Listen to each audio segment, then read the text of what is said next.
Good afternoon, everyone. Give everyone just a second to file in. Welcome. I am so excited to welcome you to today's Fireside Chat on the role of extended reality in education. We have a really fascinating conversation ahead, diving into Meta's perspective on XR in education, how they're supporting the adoption in institutions, partnering with universities, and developing tools like Meta for Education to make immersive learning more accessible. To help us explore this, I am thrilled to be joined with Matthew Sanders, the Director of XR Education and Global Affairs at Meta. In this role, Matt leads Meta's efforts to expand the use of immersive technologies in education, working closely with educators, creators, and policymakers to ensure that virtual and augmented reality deliver meaningful and high-quality learning experiences. Before joining Meta, Matt played a key role in shaping education policy at the highest levels, serving as a special advisor to the UK Deputy Prime Minister, and later as Policy Director and Chief Advisor to New Zealand's Minister of Education. Across both roles, he focused on raising education standards and closing the attainment gap for students from diverse socioeconomic backgrounds. Beyond his global work in XR and education, Matt is based in London, where he continues his commitment to learning as a governor at his local primary school. So he's deeply invested in both the big picture vision and the real world impact of education. Before we jump in, I want to encourage everyone in our audience to make this an interactive conversation. If you have a question along the way, please feel free to drop them in the chat. We'll leave time at the end for Q&A. And also, if you want to react using one of the emojis during our conversation, we'd love to hear and see how the points that we're making are resonating. So Matt, this is a big week for education at Meta, and I feel quite lucky to be on this chat with you just 2 days after the announcement of Meta for Education. I know there's been so much anticipation around this launch. I know many in this room, in this education and training space, are really eager to see what it'll bring. So maybe we can just start there. Can you tell us a little bit, what is Meta for Education? Yeah, absolutely. And thank you, Misty. Well, A, for the invitation to be here, but also for that wonderful introduction. And my little primary school down the road will be delighted to have got a shout out. And I actually think it's really important that those of us who are sort of working on driving system change, and I've sort of worked to drive change now both through government channels and now through this corporate role at Meta. But I always think it's really important to keep your feet on the ground and to be going into schools regularly and really sort of seeing the reality of how schools and universities operate. So yeah, it's really nice to hear you call it out. And yeah, it's been like, what a week. So IMMERSEcon was not organized before I think we set the date for Meta for Education, but we did release Meta for Education on Wednesday. So I'm so happy that the stars have aligned and I get this opportunity to talk about it today and share it with you all. We're so happy and delighted with the response and the excitement that we've seen from people. And I guess the thing that I really want to emphasize is this has been a 2-year journey for us. I started in this role 2 years ago, and the thing that was immediately clear was there was like this huge amount of enthusiasm and dynamism and innovation from companies like Immerse and some brilliant like trainers and educators who were just using Quest, getting on with it, making it happen. And actually, if anything, we as Meta were sort of standing in the way because it just wasn't easy enough to use the devices at scale in the way that educators were telling us they wanted to. So we sort of stood back and thought, we want to be out there sort of promoting and encouraging the take up of virtual reality and immersive technology in education. But actually, there's some work we have to do to get our house in order and sort of blast away some of those barriers that people are telling us about. So Meta for Education is the end result of that 2-year process. It's very much been built with and for educators. I suspect we might talk about some of that today. But what it essentially does is allow you to manage devices, manage student activity, discover new apps and exciting educational content. And really, we've asked ourselves every step of the way, how can we make sure this really delivers change and enhanced learning outcomes for students? And we're really excited to see what people can do with it. Yeah, awesome. So as you're talking about some of those barriers that some of the educational institutions were facing, can you talk a little bit about what Meta's found in those 2 years and how, Meta for Education specifically addresses the challenges that you've seen in organizations being able to adopt XR for education and training? Yeah, absolutely. And I think, I mean, I heard stories sort of right back at the beginning of when we started this work of people trying to run classes and having a sort of bank of headsets, and actually you put them all on and there's a software update happening. Oh, yes. Or actually, one by one, you're having to install that new app that you've got on each device in turn. And teachers just don't have time for that sort of stuff. Like, actually, when you're running a lesson, it has to run seamlessly. You need your 30 or whatever it is devices to be fully charged, ready to go with the right apps on them. And you also need control. I think the big difference between Meta for Education and Meta for Work, and what we hear from teachers, is I need to be able to see what my students are doing. One of the things that I love about going into a VR environment, not just with high school students, but also with university students in a VR environment behave exactly the way that students do in a real life environment. They lose concentration, they wander off, they press the wrong button, they like want to have a chat with their friends over in the corner.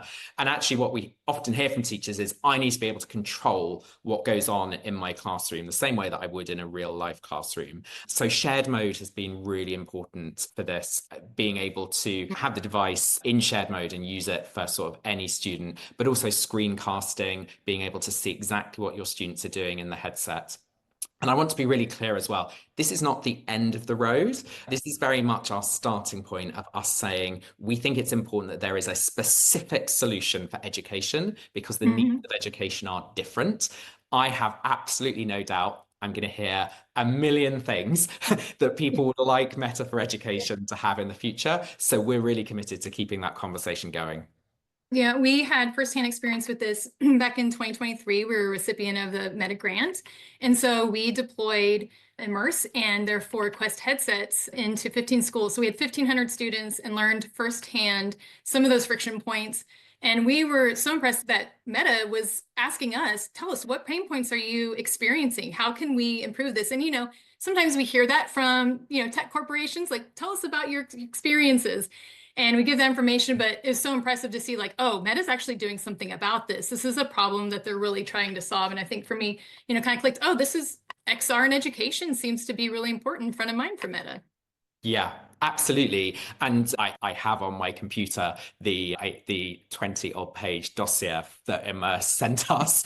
And I think the work that you did was incredible, like literally flying out to institutions and setting these headsets up one by one. But if we want XR to be adopted on a really wide scale, that is just not sustainable. It's not sustainable for a content creator like Immerse. It's certainly not sustainable for an individual IT admin or teacher. So we're really grateful for the way that you've sort of pioneered this and got this going despite some of the barriers that were there. And hopefully this will just be the next step in making it happen. It also leads to a really important point that I want to make, that I sort of challenge myself on sort of every day. You mentioned my background as an education policymaker, and I can be a bit of a policy wonk and get really deep into the research. Pretty much in education, every piece of research tells you the same thing. Like, the thing that really matters is the quality of teaching. And actually, a good teacher is the thing that will make the biggest difference to any learner. So really, as a tech company, the job is, and this is a slightly odd thing for a tech company to say, the job is to say, how can the tech sort of get out of the way and allow the teacher to do what they do best, which is teach? You don't want your teacher sort of spending 20 minutes of a lesson sort of setting up a device and installing software. You want them to be engaging with the students. That's where learning happens. So again, I don't want to overstate that we've got this perfect and it's right and it will solve all of that straight away, but that's been the guiding principle that we've adopted in approaching the work.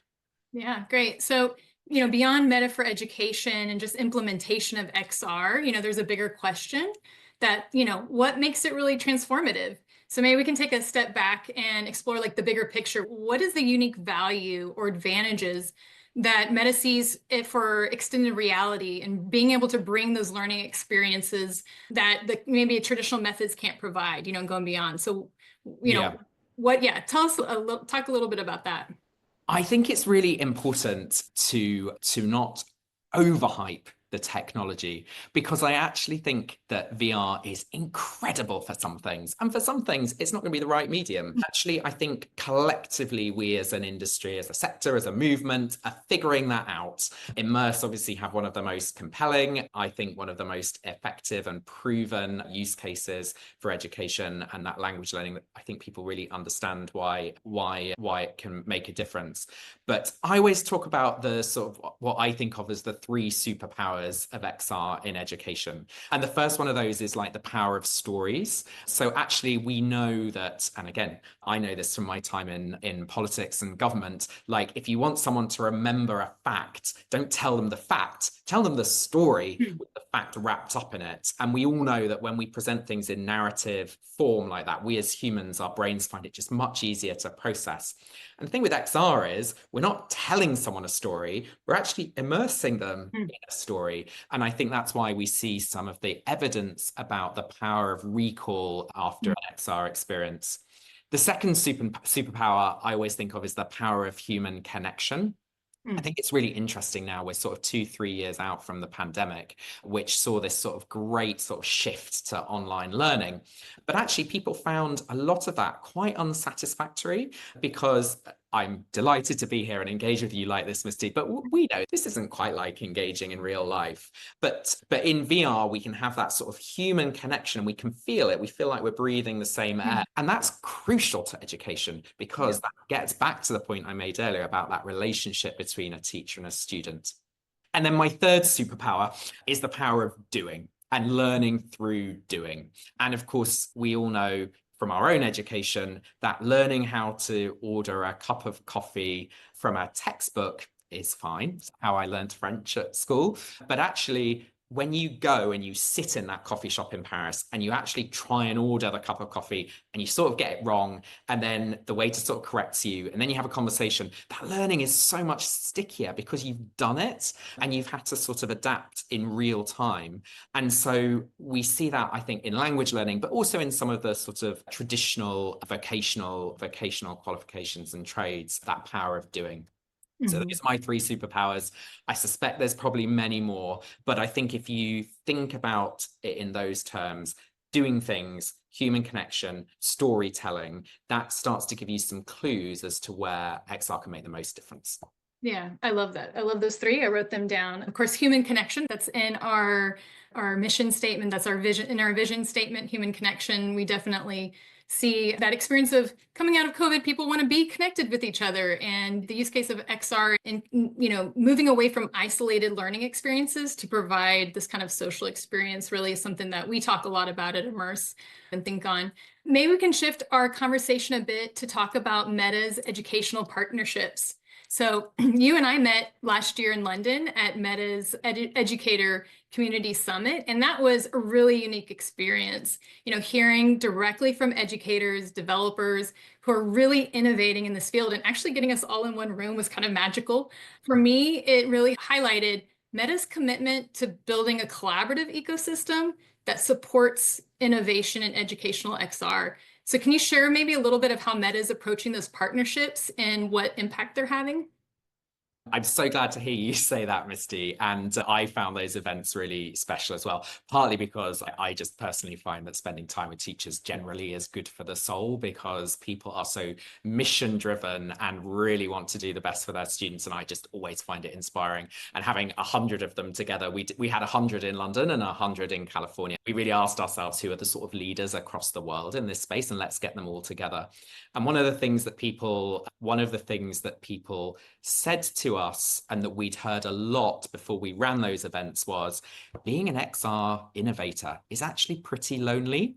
Like, I actually sometimes feel like it's me and it's like turning around an oil tanker in my school or my institution.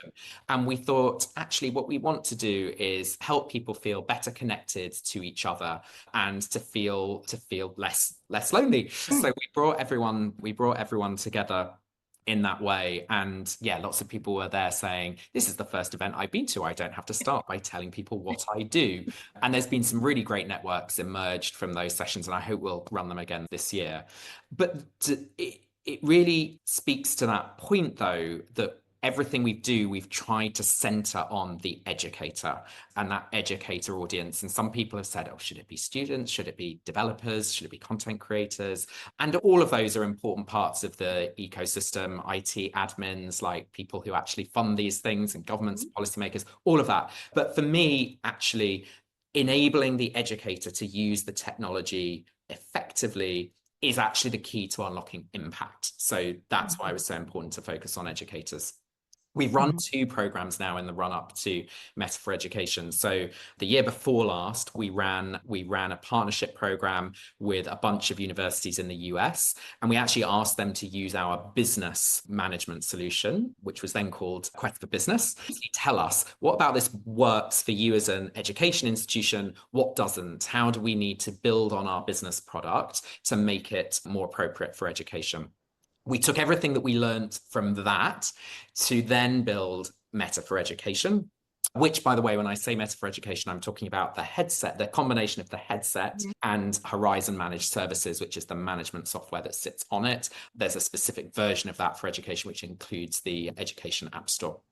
We asked them to use that. We worked with 15 educators, 12 in the US and 3 in the UK, and took on all that feedback as part of the beta test, which has led us to this launch today. So we're really grateful to those partners. All of them are real trailblazers in the field.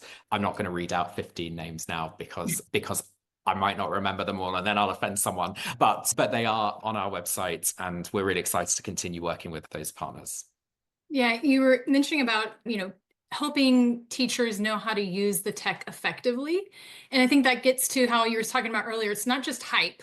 There's a lot of hype. And sometimes, if you give the teacher the tool and they're not sure how to use it effectively, it just becomes hype. And so I do love that we're focused on making sure that it is not just like getting everyone a headset, getting all the students in there, but really, what's the most effective use of this technology? When does it make sense to use XR for education? When does it not? And I love those conversations because it shows that we're not just trying to push this out to every school. We're helping schools understand, does this fit our program, our needs? Where can it plug in? Yeah. I'm curious if there are any success stories or case studies that maybe come to mind that you can share that demonstrate some of the impact of extended reality in education so far. Gosh, there's so many, and you probably have a load as well. I mean, I think the thing that I'm always on the lookout for, and we've talked about this before, is exactly trying to get a little bit deeper than the hype and really focus on how can you quantify the actual learning gain, which is what everyone in education is sort of gold on. End all. Test scores are absolutely not the be all and end all, but they are actually where a lot of funding flows, a lot of accountability systems globally kick in. So it's really important for educators. And I think it's important for us to be able to quantify the impact that you can have. If you agree with that, that then leads to a problem.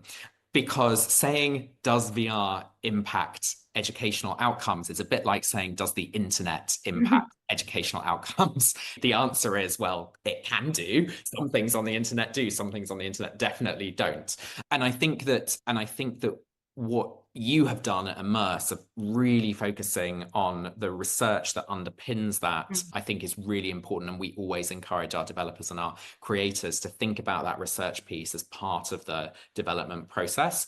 University of Glasgow, in my own country in the UK, I think are doing some fantastic work. They have a full sort of VR lab that people go into and use. Quite a lot of universities have these spaces now, and they are building their own content. And I think educator created content just as exciting as some of the content that companies like Immerse are creating. And I think that we're going to start to see a really rich mix and content ecosystem of this sort of self-made content and content that people subscribe to. We've also seen great learning gains. Inspired Education Group are a group of schools, a global campus. They've been tracking the difference between students in VR and students out of VR and seen really impressive results. Morehouse College is another real success story in Georgia, led by the brilliant Dr. Messina Morris, who some I'm sure know if you follow this space closely. And they found, I think, a 10-point increase in test scores of students who've been doing biochemistry in XR versus in real life. So really my message to people is, let's keep finding those stories, track everything, send us your data, because that is going to be what's essential to building the credibility of this tech in the long term. Maybe that brings us to, like, if an institution wants to get started with XR, they haven't yet, what are some of those first steps that you think that they should take? Interesting. Well, I always recommend that actually people start by not thinking about the question, how do I use VR, but start about like, what is the problem that I want to solve?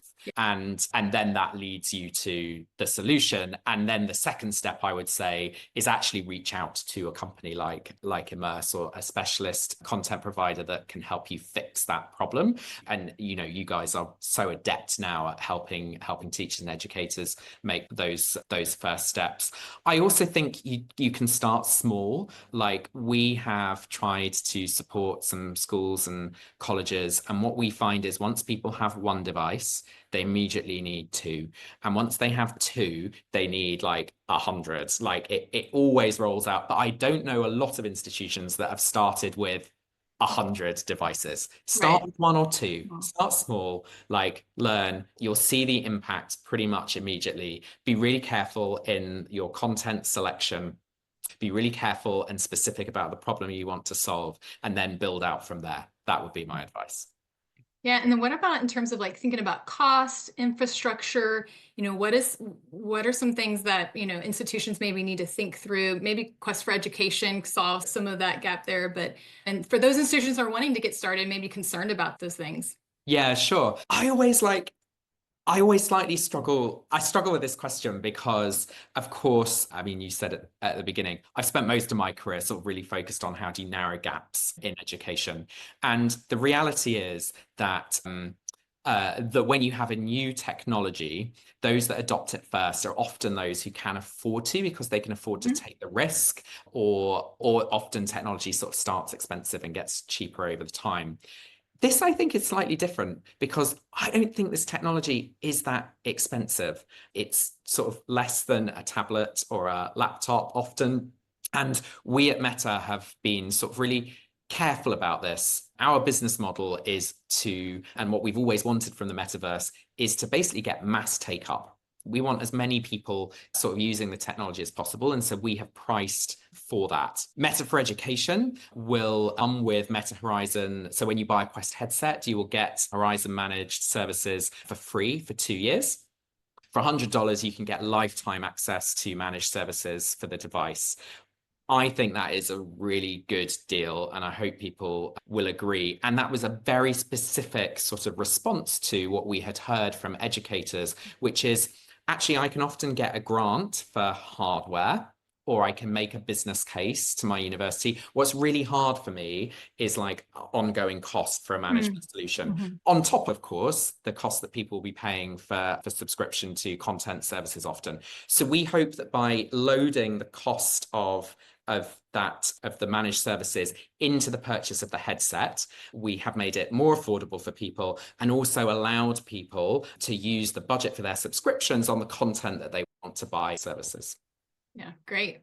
Well, time has flown by. I want to make sure we leave time for questions, but before we wrap up, maybe one last question for you. Looking forward, what are Meta's plans for the future of XR in education? And maybe specifically, how can institutions and organizations get involved in shaping and benefiting from those initiatives? Yeah, wow. Big question for the end, maybe. Yeah. So I think that, I mean, I think that, I guess, just to end actually by stepping back out again, Meta believes that the future of personal computing is spatial.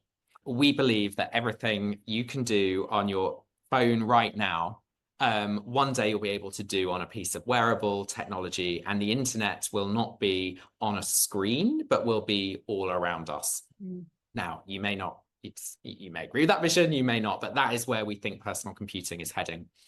If you do accept that, then education is sort of critical to that vision. And education is going to be a really important market. And so that's why we're so committed to it and will continue to be sort of really rooted in this education space. I think that the technology is going to change. I suspect that over the next 10 years, we're going to look back at some of these headsets and think they looked really big and clunky and funny.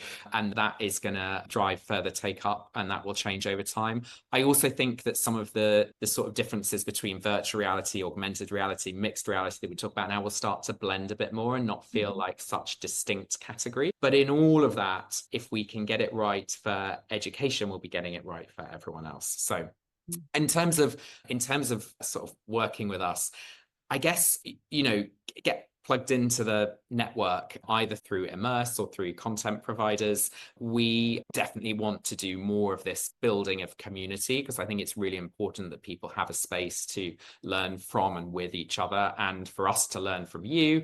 So we'll be continuing to do that, and really, keen to hear from people who are up for being part of that. Great. Thank you so much, Matt. We have several questions that have come in, so let me look through them. And one of the first question that came in has to do with accessibility features.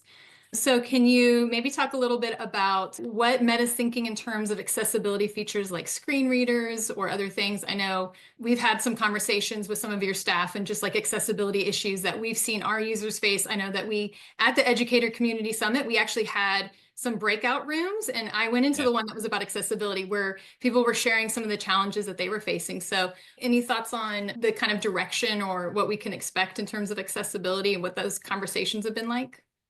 Yeah, it's something we've had a really close eye on. I think that what's exciting is that actually VR itself is helping us overcome some of those challenges. Again, thinking about Morehouse College in Georgia, I think what is fantastic about their digital twin that they have in the metaverse is they will tell you there are students who are now able to come and have a virtual campus experience who previously couldn't afford the journey to campus, or they had caring responsibilities in the evening, which meant they couldn't attend. So I think that some of that around access and equity is going to be really transformed by VR. I think one of the things that is really important is that we just remember that VR isn't actually going to work for everyone. And I think that mixed reality is quite different. Some people can be really, really confident in a mixed reality space. But I think having some of those alternative options for people to be able to engage in a 2D way if they want to, or have mixed reality, augmented reality options, are going to be really important as we go forward. We have built into the technology just some of those things that, like closed captions, for example, and being able to control color and things like that, which are really important. We'll continue to have a focus on that, definitely. I also think there's some really exciting innovation going on around neurodiversity. Some of the research around how learners with dyslexia or ADHD or autism respond to being in a virtual environment is very exciting, and we want to continue to support some of that. Great. Looks like you got a little shout out, I think, from Melinda that says, thanks for all of your support at New Mexico State University. It's always so inspiring to listen to you talk about VR. Oh, thanks, Linda. And yeah, Mexico State University, if they're on the call, one of our beta partners, and we're absolutely fantastic at helping us understand some of how the product is used, and gave sort of really helpful feedback. So I really cannot express enough like how inspired we have been by seeing some of the education leaders like Melinda using this technology, and how fundamental that feedback has been to building the product. So really, thank you. Yeah, it was really inspiring at the Educator Summit to see the lightning talks and how people were using VR in such really cool ways. In fact, I think we snagged a few of our speakers for IMMERSEcon from that session, because we were just so impressed with all the uses. And this kind of connects maybe to this next question here, which is about teachers' role in creating worlds and in creating these experiences as opposed to developers. So any thoughts on, the educator's role and how, what's that relationship between Meta and educators who are trying to do things on their own? Yeah. I think one of the things that if I'm totally transparent, that I think we haven't quite figured out yet is how can we make it easier for educators to share the content that they are creating? Because I think that all the best educational content, and I include Immerse in this, is sort of rooted in pedagogy, and you can tell the developers who really get education because they start from the learning, and how do you expand learning, whether that's the sort of task-based learning, communicative language teaching that is sort of rooted in immerse, and the other sort of theories, pedagogical theories that others have. And I think that the way we get the best quality educational content is by asking teachers and educators to create it.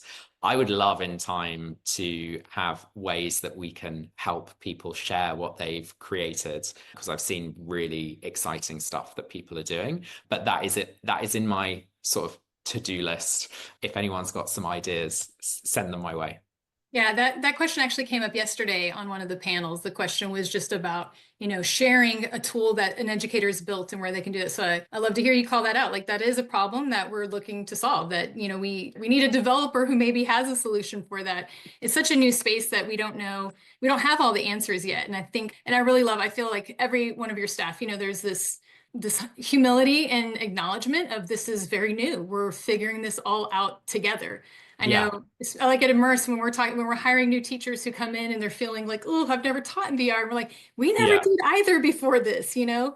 This is I mean, it's totally, and it's funny because we're sat here talking about VR and education. Most people in the world still don't actually know what virtual reality is. So we're not, it's not even like virtual reality in education. For some people, it's like, this is what virtual reality is.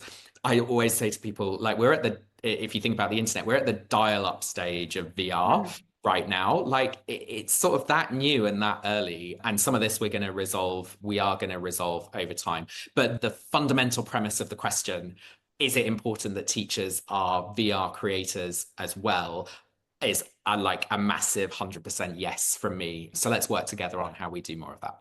Yeah, for sure. Maybe another question, let me look real quick, one come through here on data privacy. I don't know if you have any thoughts on data privacy. I know that there's a few other issues that kind of come up from time to time that are really challenging to kind of solve for, but does Quest for Education solve for that? Maybe talk a little bit about the concerns over data privacy, because I think a lot of schools, that's their first, concern with any new technological tool. Yeah, absolutely. And we know this is really important to schools, both, you have legal obligations, and it is just important because we are custodians of students' data. So absolutely, sort of privacy and safety and security has been at the sort of very core of what we do. We published on launch day a really detailed white paper that goes through our approach to privacy and security, and is actually designed to help IT admins really understand what is happening. A couple of things I would say just up front is that if you are in the sort of 13 to 17 age group, you can only use Meta for Education in shared mode. And what that means is it's identityless.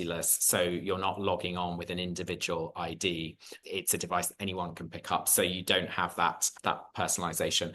Obviously, in the 18 plus age group, you might have a university logon.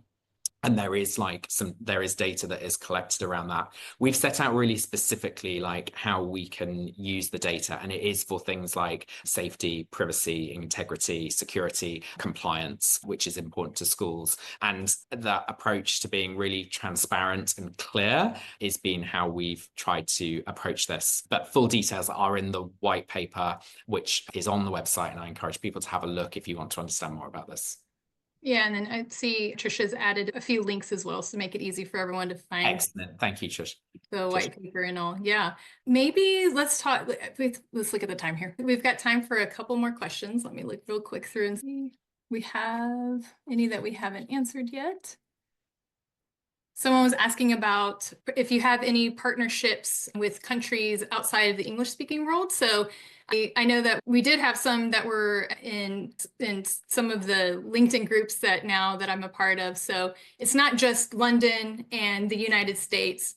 It's everywhere in the world, right? Yeah, absolutely. I mean, with all things with this, I'm in a slightly unusual position. I'm sat here in a tech company that is based in America. I'm doing a global role. I'm sat here in London doing it from the UK. So it's really top of mind for me that we are building products that are useful for people everywhere. We have had to make some choices about what we prioritize, and we have certainly for our beta testing, we've sort of prioritized the English speaking world, but there are absolutely really exciting examples of this happening happening all around the world. Japan and South Korea are really exciting markets where there's, lots of innovation. We just recently supported the creation of a metaversity for the University of the Basque Country in Spain, which has built a digital twin with Victory XR and are using that, which is great. So yeah, we're absolutely have some of those partnerships. And my hope is that as we progress, we'll be able to do more of that. Yeah. Awesome. So we have a question here for developers. What can be the learning prospects and future opportunities? So maybe talk to any of the developers that are in our audience. Well, build for education. I assume that any developer on this call is interested in building for education, or they wouldn't be here. I guess the fundamental reason that we have built Meta for Education is because we wanted to clear away the barriers to unlock this market that we think is going to be really important. And we didn't want developers building management systems and platforms. Just as we didn't want teachers having to sort of do loads of like really complex device management and app management. We want developers focused on what you do best, which is building awesome content.